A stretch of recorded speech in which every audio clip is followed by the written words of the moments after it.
Company को कहा दूध की रुखवाड़ी बिल्ली को छोड़ने का काम किया है कि सारा इंडिया लोगों के निवेश के पैसे लौटा दे। अब उनके पास, कुछ लोगों के पास कागजात भी नहीं है।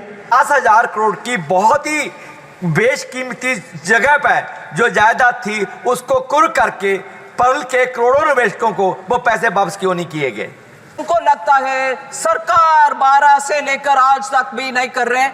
0.8% पूछा था कि सारा और पीएससीएल में कितने लोगों ने निवेश किया था और कितनी राशि का किया था।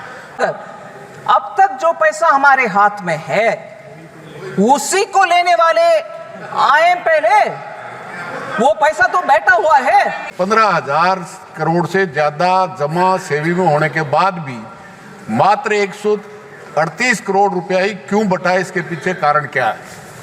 सरकार हाथ जोड़ करके बुला रहे हैं, लोग प्लीज आइए, आपके कागजात के साथ हम पैसा देने के लिए तैयार है। 2012 से लेके 24 तक आज तक केवल 138 करोड़ रुपया दिया गया है। ये मैं मंत्री महोदय से जानना चाहूंगा कि 15,000 करोड़ से ज्यादा जमा सेवी में होने के बाद भी मात्र 138 करोड़ रुपया ही क्यों बटा, इसके पीछे कारण क्या है? माननीय अध्यक्ष जी, जहाँ तक माननीय सदस्य ने सहारा समूह की चिंता व्यक्त किया है, मैं आपके माध्यम से सदन को बताना चाहता हूँ कि सहारा समूह पे सेबी द्वारा Sahara India Real Estate Corporation Limited और Sahara Housing Investment Corporation Limited के खिलाफ आदेश पारित किया था, जिसको लेकर के वो सुप्रीम कोर्ट गए और 2012 में उच्च न्यायालय ने भी Sahara India Real Estate Corporation Limited और Sahara Housing Investment Corporation Limited को आदेश दिया कि 3.7 करोड़ निवेशकों से एकत्रित कुल 781,000 करोड़ रुपया की राशि 15% ब्याज के साथ वापस करें, जिसमें 18/9/2012 को सेबी सहारा इंडिया का अकाउंट खोला गया, जिसमें 15,775.5 करोड़ रुपये वसूल किए गए। और 2023 से 18 के बीच में सुप्रीम कोर्ट ने सेवानिवृत्त न्यायाधीश श्री BN अग्रवाल के निगरानी में एक कमेटी गठित किया और उस कमेटी के द्वारा प्रचार प्रसार किया गया, जिसमें 17,526 लोगों ने ही केवल आवेदन किया, जिसके एवज में 138 करोड़ रुपया वापस किया जा चुका है। और जहां तक सवाल है कि लगातार विज्ञापन देने के बाद भी कोई भी निवेशक उसमें आवेदन करने नहीं आ रहा है, इसलिए सेबी पुनः वहां पर गई सुप्रीम कोर्ट से राय मांगने। मैं सदन को अवगत करना चाहता हूं कि मोदी जी की सरकार, हमारे गृह मंत्री और हमारे कॉपरेटिव मंत्रालय के अमित शाह जी को मैं बहुत बहुत धन्यवाद दूंगा कि सरकार की जो गरीबों की चिंता है उसको ध्यान में रख करके सरकार खुद अदालत जा करके अपील किया कि जो हमारे सहारा ग्रुप का 15,775 करोड़ रुपया जमा हुआ है, उसमें मात्र 138 करोड़ रुपया ही केवल निस्तारित हुआ है, उसको कहीं ना कहीं कोऑपरेटिव भी सहारा की ही कंपनी है, उसको कोऑपरेटिव में उसको पैसे को ट्रांसफ़र किया जाए। और माननीय उच्च न्यायालय ने उस पर 5,000 करोड़ रुपया कॉर्पोरेटिव मंत्रालय को ट्रांसफ़र भी किया, जिसमें अगर आप देखें वो भी पूर्व न्यायाधीश R सुभाष रेड्डी के निगरानी में काम कर रही है, जिसमें 29/7/2004 तक 4,36,526 लोगों ने आवेदन किया, जिसमें 374.11 करोड़ रुपया रिफंड किए जा चुके हैं। और ये बड़ी संख्या में जो एप्लीकेशंस आ रहे हैं उससे ये लगता है कि सिस्टम ठीक है, लेकिन उसके बाद भी 4 टोल फ्री नंबर रखे गए हैं ताकि कहीं ना कहीं जिसको दिक्कत हो, जिसको कोई सुविधा होती हो वो दे। इसलिए सरकार की मंशा है कि ज़्यादा से ज़्यादा गरीबों का पैसा उनको वापस कराया जाए। महोदय, मैंने तो 0.8% पूछा था कि सारा और पीएससीएल में कितने लोगों ने निवेश किया था और कितनी राशि का किया था। मंत्री जी अध्यक्ष सरकार को धन्यवाद दे रहे हैं, मैं धन्यवाद के लिए नहीं, प्रश्न मैंने पूछा कितने राशि निवेश की और कितने लोगों ने दोनों कंपनियों में की थी। सवाल ये पूछा, इसका उत्तर नहीं दे रहे मंत्री महोदय। जहाँ तक मैं समझता हूँ सेबी सरकार की आप पीठ थपथपा रहे हैं। सेबी और सरकार ने उस कंपनी को ही कहा है, कंपनी को कहा दूध की रुखवाड़ी बिल्ली को छोड़ने का काम किया है कि सारा इंडिया लोगों के निवेश के पैसे लौटा देती तो स्थिति क्यों होती। आपका सवाल क्या है? मेरा सवाल ये है अध्यक्ष महोदय, आपके माध्यम से, एक तो कितने लोगों की जेब काटी है सारा इंडिया और पीएससीएल ने और कितने राशि की, और 12 साल के बाद में भी केवल कुछ ही 15,000 करोड़, क्या सारा इंडिया की संपत्ति जो सर्वोच्च न्यायालय ने 25,700 करोड़ से ज्यादा राशि जमा करने के, क्या सारा इंडिया की कोई संपत्ति नहीं है जिसे 25,000 करोड़ 10,000 करोड़ रुपए अभी तक जमा नहीं हुए और उनको नहीं बटा? 12 साल के बाद में भी केवल 138 करोड़, जो 15,000 करोड़ में से 138 करोड़, इससे ज्यादा और सरकार की विफलता और क्या होगी? माननीय मंत्री जी, Actually, 3 entities of the Sahara: Sahara India Real Estate Corporation Limited, Sahara Housing Investment Corporation Limited, and Sahara India Commercial. Now, the Supreme Court order of 2012 does say the estimated amount is 25,781.37 crores.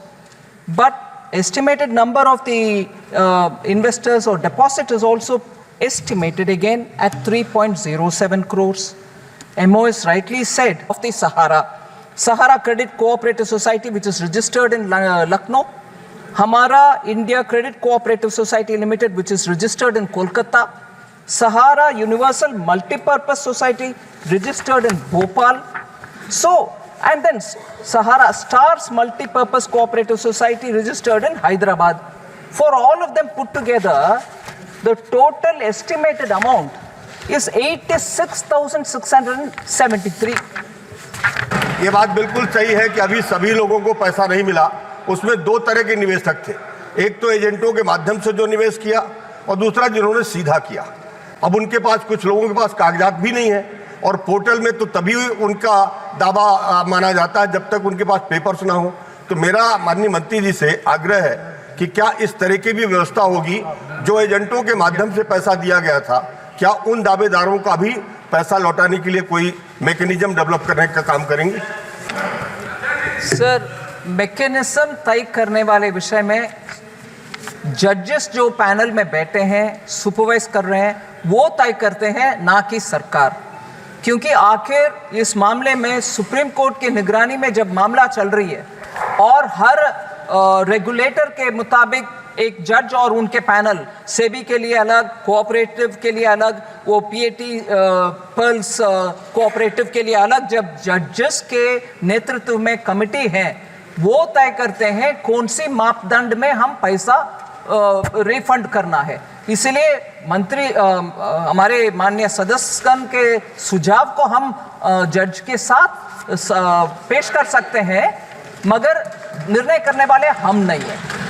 Dharmveer Gandhi. Sir, जो justice Lodha commission में जो 50,000 करोड़ की property चिन्हित की गई थी, Perl company की, बीएससीएल की, और सारा की तो बात ही छोड़िए, और कुछ साल पहले की गई थी, वो 50,000 करोड़ की बहुत ही बेशकीमती जगह पर जो जायदाद थी, उसको कुर्क करके पर्ल के करोड़ों निवेशकों को वो पैसे वापस क्यों नहीं किए गए? सर, हम चुन चुन करके ये पर्टिकुलर प्रॉपर्टी क्यों ऑक्शन नहीं करवाया गया, ये प्रॉपर्टी क्यों करवाया गया, इसका जवाब मैं एक एक करके देना नहीं चाहती हूँ, मगर प्रॉपर्टी जो सहारा के द्वारा पीएससी, इसमें सर,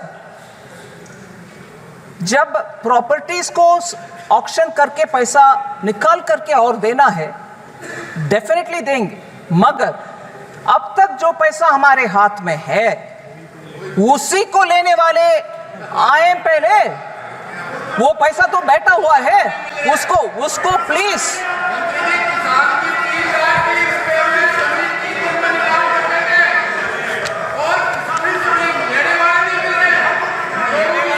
एक minute, I will answer you, please sit down.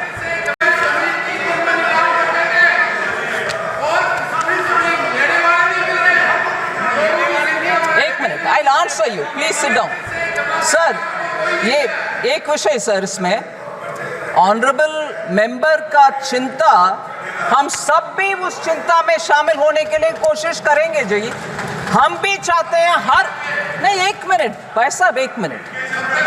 हाँ, ये प्रश्न सिर्फ हमसे नहीं, कोर्ट में जाइए, कोर्ट में पूछिए, हम भी इंतजार में खड़े हैं कि आप आइए, हम देंगे। कोर्ट, सुप्रीम कोर्ट हमें सुपरवाइज कर रहे हैं। माननीय मंत्री, माननीय एमपी हमारे ऊपर हाथ दिखा के कुछ उपयोग नहीं है सर।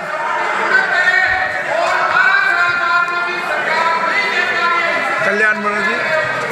सर मैं